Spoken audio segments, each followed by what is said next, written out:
بسم اللہ الرحمن الرحیم وعاشروہن بالمعروف۔ اللہ رب العزت نے میاں بیوی کے حقوق کا بنیادی تذکرہ کلام حمید میں یوں بیان کیا ہے کہ بیویوں کو معروف کے مطابق ڈیل کیا جائے، اور نبی کریم صلی اللہ علیہ وسلم نے ارشاد فرمایا خیرکم خیرکم لأہلہ وانا خیرکم لأہلی، تم میں سے سب سے بہترین وہ ہے جو اپنے گھر والوں کے لیے سب سے بہتر ہے، اور میں محمد صلی اللہ علیہ وسلم اپنے گھر والوں کے لیے سب سے زیادہ بہتر ہوں۔ ہمارے معاشرے میں میاں بیوی کے حقوق کے اندر بہت زیادہ افراط و تفریط پائی جاتی ہے۔ آج ہم مختصر سے وقت میں آپ کے سامنے یہ بات رکھنا چاہتے ہیں کہ میاں کو کیا کرنا چاہیے اور بیوی کو کیا کرنا چاہیے۔ سب سے پہلی بات، ہمارا برصغیر کا معاشرہ جو ہے وہ اس کے اندر تکلف کچھ ایسا پایا جاتا ہے کہ بیوی کے ساتھ محبت کا اظہار نہیں کیا جاتا، لیکن نبی محترم صلی اللہ علیہ وسلم کی سیرت سے ہمیں یہ بات پتہ چلتی ہے کہ نبی کریم صحابہ کے اندر بیٹھے ہوئے ہیں، اور نبی کریم سے پوچھا گیا آپ کو سب سے زیادہ محبوب کون ہے، تو نبی کریم صلی اللہ علیہ وسلم نے فرمایا عائشہ۔ جب آپ سے پوچھا گیا کہ ہمارا مطلب عورتوں میں سے یا جبی طور پہ نہیں تھا، بلکہ مراد یہ تھی کہ مردوں میں سے سب سے اچھے کون ہیں، سب سے زیادہ پسندیدہ کون ہے، سب سے زیادہ محبوب کون ہے، تو نبی کریم صلی اللہ علیہ وسلم نے یہ نہیں کہا میرے صاحب، ثانی اثنین، یار غرا، یار غار، صدیق اکبر وغیرہ، بلکہ کیا کہا عائشہ کے والد مجھے سب سے زیادہ محبوب ہے۔ گویا بیوی سے اظہار محبت جو ہمارے معاشرے میں اتنا فقدان ہے کہ ہم دوستوں کے سامنے یا احباب کے سامنے اگر کوئی بندہ اپنے بیوی کے بارے میں کوئی اچھے کمنٹ کر دے تو اس کو طرح طرح کے طعن و تشنیع کا نشانہ بنایا جاتا ہے۔ یہ کلچر نہیں ہونا چاہیے۔ نبی کریم صلی اللہ علیہ وسلم اپنی ازواج مطہرات سے محبت کا اظہار کیا کرتے تھے۔ جب انسان بیویوں سے محبت کا اظہار کرتا ہے آٹومیٹیکلی گھر کا ماحول بہتر سے بہتر ہوتا چلا جاتا ہے۔ نبی کریم صلی اللہ علیہ وسلم جان بوجھ کے، امی عائشہ بیان کرتی ہیں، جہاں سے میں بوٹی کھاتی تھی نبی کریم صلی اللہ علیہ وسلم وہاں سے بائٹ کرتے تھے، جس پیالے کو میں منہ لگاتی تھی جس جگہ سے، نبی کریم صلی اللہ علیہ وسلم وہیں پہ اپنے لب اطہر کو رکھ دیا کرتے تھے۔ اسی طرح نبی کریم صلی اللہ علیہ وسلم، پہلی بات پیار محبت کی فضا قائم کرنے کے لیے اظہار کرنا بڑا ضروری ہے۔ دوسری بات، وفا ہونا بڑا ضروری ہے۔ نبی کریم صلی اللہ علیہ وسلم کے بارے میں صحیح احادیث اس بات کے اوپر دلالت کرتی ہیں کہ نبی کریم اماں خدیجہ کے چلے جانے کے بعد بھی اماں خدیجہ کو ہر وقت یاد کیا کرتے تھے۔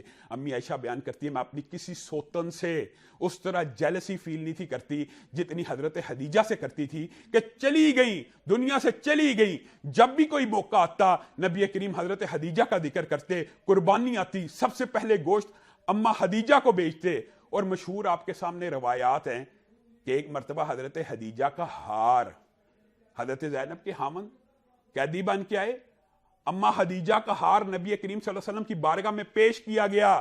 نبی کریم صلی اللہ علیہ وسلم اس ہار کو دیکھتے ہیں، ایک لمحے کے اندر ان کی نظروں سے کتنے واقعات گزرے ہوں گے، حضرت خدیجہ کی یاد آ گئی، آنکھوں میں آنسو آ گئے، آنکھوں میں آنسو آ گئے، اور صحابہ سے کہا اگر تم مجھے اجازت دیتے ہو تو میں یہ ہار اپنے داماد کو ویسے ہی واپس کر دوں۔ صحابہ نے اجازت دی۔ یہ بھی دیکھیں ایمانداری کی کیسی دلیل ہے۔ ایک مرتبہ حضرت خالہ اندر آئیں تو ان کی آواز اماں خدیجہ سے ملتی تھی، اچانک نبی کریم صلی اللہ علیہ وسلم نے جھرجھری لی، کہا خدیجہ ہیں؟ کہا نہیں خدیجہ تو نہیں ہے، یہ تو خالہ ہیں، یہ تو خالہ ہیں۔ تو گویا انسان کے اندر پیار محبت کی فضا قائم کرنے کے بعد وفا کا جذبہ بھی ہونا چاہیے۔ اسی لیے نبی کریم صلی اللہ علیہ وسلم نے یہ کہا کہ عورتوں کے بارے میں میری وصیت کو قبول کرو، عورتوں کے ساتھ پیار سے معاملہ کرو۔ عورت کو اگر سیدھا کرنے کی کوشش کرو گے نا تو وہ ٹوٹ جائے گی۔ یہ آپ گینے ہیں، آپ نے اردو کے بھی محاورے سنے ہوں گے کہ یہ نازک آپ گینے ہیں، اگر ان کو انسان احتیاط سے استعمال نہیں کرے گا تو یہ شیشوں کی طرح بکھر جائیں گی۔ جہاں تک تعلق ہے خاوند کے حقوق کا، تو یہ بھی بات اس کے اندر جو افراط و تفریط پائی جاتی ہے وہ بہت زیادہ ہے۔ عورتوں کے حقوق کے بارے میں بات تو بہت زیادہ کی جاتی ہے بیویوں کے حقوق کے بارے میں، اور ایک حدیث میں بیان کر کے اپنی بات کو آگے بڑھاؤں گا کہ نبی کریم صلی اللہ علیہ وسلم نے فرمایا، اس حدیث کا مفہوم یہ ہے، آپ دیکھیں یتیم کے اوپر صدقہ کریں، مسکین کے اوپر صدقہ کریں، فقیر کے اوپر صدقہ کریں، لیکن سب سے بہترین صدقہ وہ ہے جو آپ اپنی بیوی کے منہ میں ڈالتے ہیں، یعنی اپنی اولاد، اپنے بیوی بچوں کو جو چیز کھلاتے ہیں وہ سب سے بہترین ہے۔ اسی طرح خواتین کو بھی اس بات کا خیال رکھنا چاہیے۔ نبی کریم صلی اللہ علیہ وسلم نے فرمایا، بعض لوگوں کو یہ باتیں بڑی تلخ لگتی ہیں لیکن یہ نبی کریم کا فرمان ہے، وہ عورت جنت میں نہیں داخل ہو سکتی جس کا خامند اس سے ناراض ہو۔ یہ صحیح حدیث ہے۔ اور نبی کریم صلی اللہ علیہ وسلم کے پاس ایک صحابیہ آئیں، آپ سے مختلف مسئلے پوچھ رہی ہیں۔ نبی کریم صلی اللہ علیہ وسلم ان کو آخر میں ایک نصیحت کرتے ہیں کہ تیرا خامن تیری جنت ہے، تیرا خامن تیری دوزخ ہے۔ عورت کے لیے جنت کو کمانا اتنا آسان ہے کہ نبی کریم صلی اللہ علیہ وسلم نے کہا ایک عورت اگر اس کا خامن اس سے ناراض ہو جائے، صرف ناراض ہو جائے، دیکھیے جنت کا حصول کتنا آسان کر دیا نبی کریم نے۔ اور وہ عورت نبی کریم صلی اللہ علیہ وسلم نے فرمایا خامند کے پاس آ کر کیا کہے، اس کے ہاتھوں کو پکڑے اور صرف یہ کہے کہ آج کے بعد میں تیار نہیں ہوں گی، آج کے بعد میں بناؤ سنگار نہیں کروں گی جب تک آپ مجھ سے راضی نہیں ہو جاتے۔ نبی کریم صلی اللہ علیہ وسلم نے فرمایا یہ عورت جنت میں داخل ہو جائے گی۔ یہ اتنا آسان کلیہ ہے، میں اور آپ غافل ہیں۔ اور نبی کریم صلی اللہ علیہ وسلم نے عورتوں کو نصیحت کرتے ہوئے کہا، نصیحت کرتے ہوئے معراج کی رات سے واپس آئے ہیں، کیا آ کے کہہ رہے ہیں کہ میں نے عورتوں کی ایک بہت بڑی تعداد آگ میں دیکھی ہے معاذ اللہ، اور وجہ بھی بیان کر رہے ہیں۔ پھر کہتے ہیں ہم سخت باتیں کرتے ہیں، وجہ بیان کر رہے ہیں، اور یہ وجہ یہ ہے کہ عورتوں کی ایک بہت بڑی تعداد میں نے جہنم میں اس لیے دیکھی کہ اپنے خامندوں کی ناشکری کرتی ہیں۔ نبی کریم سے پوچھا گیا کس قسم کی ناشکری؟ کہا خامند ایک عرصہ ان کے منہ میں نوالے ڈالتا ہے، ان کی خاطر خدمت کرتا ہے، لیکن ایک عرصہ بیت جائے، اولاد بھی ہوگی، جوان بھی ہوگی، کوئی بات بری لگی تو فوراً کہہ دیں گی مجھے آپ سے کوئی فائدہ نہیں ملا، میں نے آج تک آپ سے کوئی اچھائی نہیں دیکھی۔ عورت کے اندر یہ جذبات ہونے چاہیے کہ خامن سارے دن کے بعد گھر آ رہا ہے، آپ کے لیے سٹرگل اور محنت کر کے آ رہا ہے، آپ کے لیے اس نے رزق کے حلال کے لیے، آپ کا پیٹ پالنے کے لیے 100 بندوں کے ساتھ تلہی ہوئی، اونچ نیچ ہوئی، گھر میں آیا تو منہ بنا لیا جائے۔ اپنے گھر والوں سے بات ہو تو ہنس ہنس کے ہو رہی ہے، خامند گھر میں آیا تو سارے دن کی لڑائیوں کی رپورٹ 1 منٹ میں پیش کر دی جائے۔ ان کے لیے حضرت ام سلیم کا واقعہ، اور ان کو ام سلیم بھی کہا گیا ہے، نمونہ ہے، اتنا عظیم واقعہ ہے۔ نبی کریم صلی اللہ علیہ وسلم بھی اس واقعے کے گواہ ہیں، اور آپ ہم تک یہ بات پہنچا رہے ہیں کتنی عظمت والی۔ ام سلیم ان کا بیٹا فوت ہو گیا بیٹا، خامند گھر میں داخل ہو رہا ہے اور پوچھ رہا ہے میرا بیٹا کیسا ہے، بیمار ہیں، ان کے لیے سٹرگل کرنے کے لیے گئے ہیں، دوائی کا بندوبست کرنے کے لیے آئے ہیں۔ کہا پہلے سے بہت بہتر ہیں۔ اور میاں بیوی کے مابین جو معاملات ہوتے ہیں وہ سارے معاملات ہونے کے بعد ام سلیم کہتی ہیں میں آپ سے ایک بات پوچھنا چاہتی ہوں، اگر کوئی بندہ کسی کو امانت دے اور پھر امانت لینے کے لیے آ جائے کیا واپس لٹانی چاہیے کہ نہیں لٹانی چاہیے؟ کہا لٹانی چاہیے۔ تو کہا اللہ نے ہمیں ایک امانت دی تھی، اللہ نے وہ واپس لے لی ہے۔